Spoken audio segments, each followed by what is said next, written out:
আসসালামু আলাইকুম এভরিওয়ান। ঈদ উপলক্ষে আজকে আমি আপনাদেরকে তৈরি করে দেখাবো মোরগ পোলাওর রেসিপি। একটা কথা বলে নেই, আমি যখন মোরগ পোলাওটি রান্না করছিলাম আমার চারপাশে সবাই দাঁড়িয়ে ছিল কিভাবে রান্না করি সেটা দেখার জন্য, কারণ তারা আমার হাতের এই মোরগ পোলাওটি বেশ পছন্দ করে। আশা করছি এই রেসিপিটি আপনাদের সবার খুব ভালো লাগবে। খুবই অল্প পরিমাণে মশলা দিয়ে মোরগ পোলাও রান্না করা হয়, যেটা আমরা অনেকেই জানি না, তবে এই ভিডিওটি দেখলে আপনারা সবাই জানতে পারবেন। একটি বড় পাতিল গরম করে 1.5 কাপ পরিমাণ বেরেস্তা ভাজা তেল নিয়ে নিলাম। 12 থেকে 14টি এলাচ এবং 7 থেকে 8 টুকরা দারচিনি তেলের মধ্যে দিয়ে দিলাম। আগে থেকেই কেটে রাখা রোস্টের সাইজ করে 3টা পাকিস্তানি মুরগি দিয়ে দিচ্ছি। মুরগিগুলিকে অবশ্যই ভালো করে ক্লিন করে ধুয়ে নিতে হবে। মুরগি দেওয়ার সময় যদি দেখেন তেল ছিটে আসছে, সেক্ষেত্রে কিছুটা লবণ ছিটিয়ে দেবেন, তাহলে আর তেলটা ছিটে আসবে না। মোরগ পোলাওয়ের জন্য এই মুরগিটাকে কিন্তু রোস্টের মতো রান্না করা যাবে না। এটা দেখতে রোস্টের মতো হলেও রোস্টে যেই সব মশলা ব্যবহার করা হয় এই মুরগিতে কিন্তু সেই মশলাগুলো ব্যবহার করা হবে না। তেলের মধ্যে মুরগিগুলোকে দিয়ে এটাকে ভেজে নেব যতক্ষণ না পর্যন্ত মুরগির কালারটা চেঞ্জ হয়ে সাদা হয়ে আসে। রোস্ট রান্না করার জন্য চেষ্টা করবেন একটা কাঠের চামচ ব্যবহার করতে, তাহলে নাড়তে সুবিধা হয়। মাংসের কালারটা চেঞ্জ হয়ে আসলে 4 টেবিল চামচ পরিমাণ আদা রসুন বাটা, 4 টেবিল চামচ পরিমাণ কাজু বাদাম বাটা, 3 টেবিল চামচ পরিমাণ কাঁচামরিচ বাটা, পরিমাণ মতো লবণ, 7 থেকে 8 পিস তেজপাতা এবং দিয়ে দেব প্রায় 1.5 কাপ পরিমাণ পেঁয়াজ বেরেস্তা। মশলাগুলো অ্যাড করার সময় চুলার আঁচটা অবশ্যই কমিয়ে দেবেন, না হলে এটা নিচে কিন্তু পুড়ে যাবে।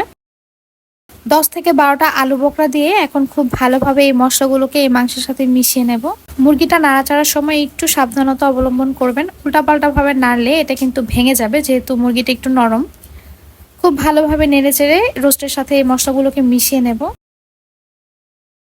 এবং চুলার আঁচটা মিডিয়াম টু লোতে রেখে এটাকে ঢেকে কিছুক্ষণ কষিয়ে নেব।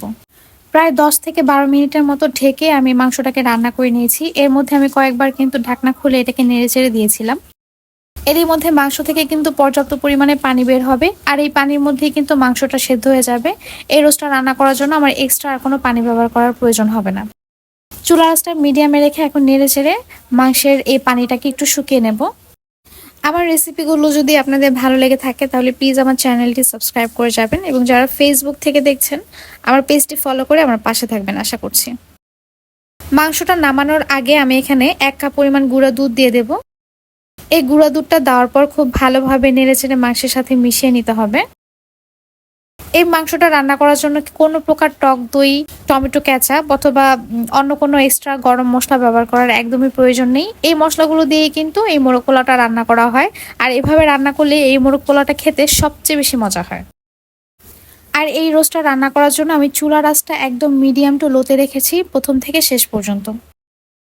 এরই মধ্যে আমার রোস্টটা কিন্তু রান্না হয়ে গিয়েছে। এখন রোস্টগুলোকে আমি ঝোল থেকে আলাদা করে ফেলবো। পোলাও রান্না করার জন্য চালটাকে আমি 20 মিনিট পানিতে ভিজিয়ে রেখেছিলাম। তারপর এটাকে ভালোভাবে ধুয়ে পানিটা ঝরিয়ে নিয়েছি। চুলায় পাতিল বসিয়ে খুব ভালোভাবে গরম করে নিতে হবে। আমি এখানে 2 টেবিল চামচ পরিমাণ ঘি দিয়ে দিচ্ছি, আর ঝোলের মধ্যে যে তেলটা ছিল সেটাও এখানে দিয়ে দিচ্ছি। 4-5টা এলাচ এবং 4-5টা দারচিনি দিয়ে দিচ্ছি। এখন আগে থেকে ধুয়ে রাখা চালটা আমি এখানে দিয়ে দেবো। অবশ্যই চালের পানিটা ঝরিয়ে নিতে হবে।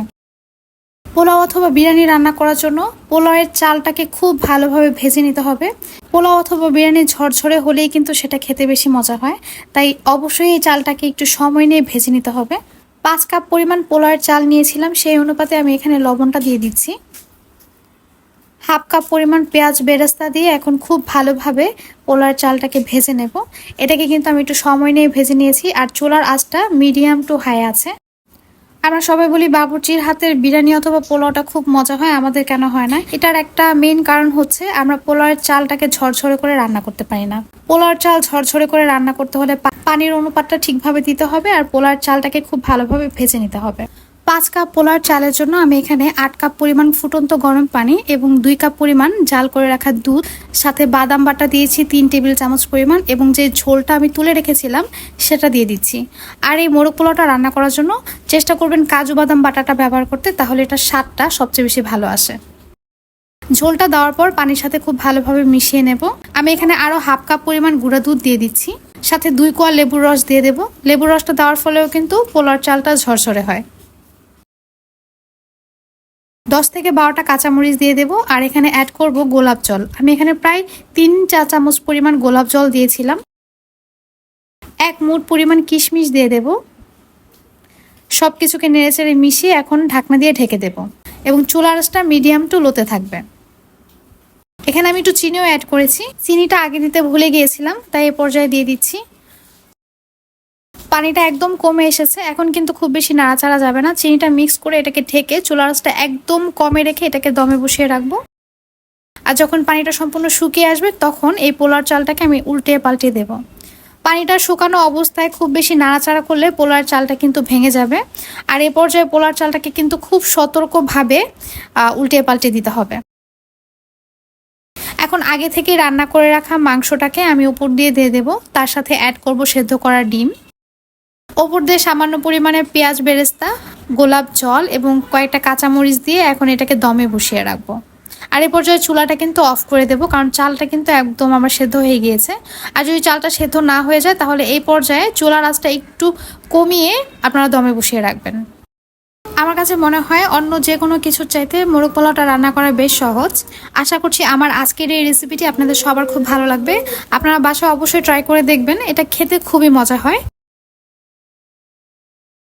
আমার ভিডিওগুলো যদি ভালো লেগে থাকে তাহলে প্লিজ চ্যানেলটি সাবস্ক্রাইব করে যাবেন এবং যারা ফেসবুক থেকে দেখছেন পেজটি ফলো করে আমার পাশে থাকবেন।